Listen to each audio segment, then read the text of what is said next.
हाँ हेलो। कहाँ बाड़ा? घरे बानी। अरे जल्दी आवो ना। अरे इतना जल्दी कब आ? हमरा ये सब कुछ नहीं सुने के, जल्दी आवो ना। अरे तो इतना घबराइल काहे बड़ू? हमरा जिंदगी और मौत के सवाल बा, प्लीज जल्दी आ जाना। ठीक बा आओ।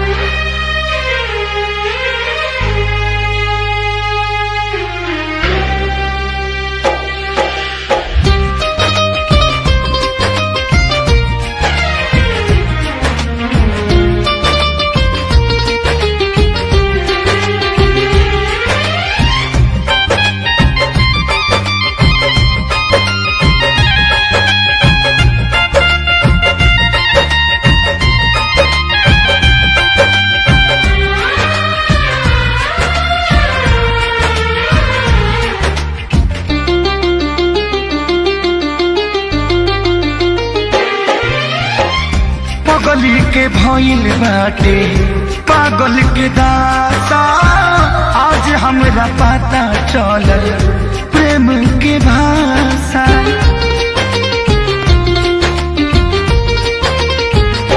हाँ पागल के भइल बाटे पागल के दाता, आज हमरा पता चलल प्रेम के भाषा। रोते रोते मिले हमसे आयल बड़ी, रोते रोते मिले हमसे आयल बड़ी। हमर जान आज हरदी से लटाइल बड़ी, हमर जान आज हरदी से लटाइल बड़ी।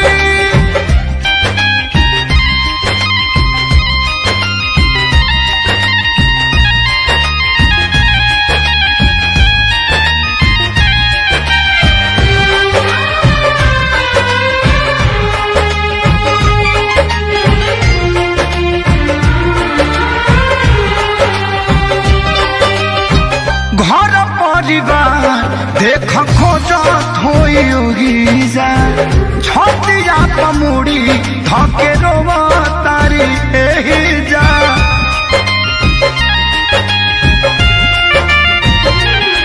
हथवा के मेहदी मिटावेली इ तो हमरे के समझावेली।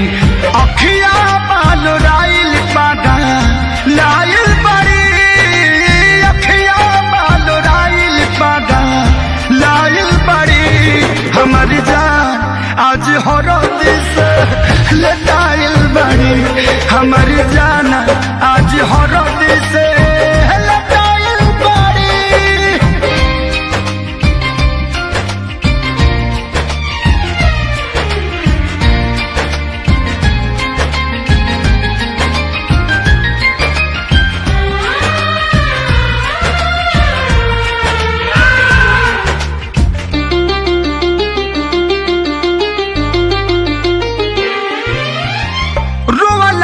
इनका घर बनावा के पाता, प्यार के मतलब रब जी जुए बुझाता।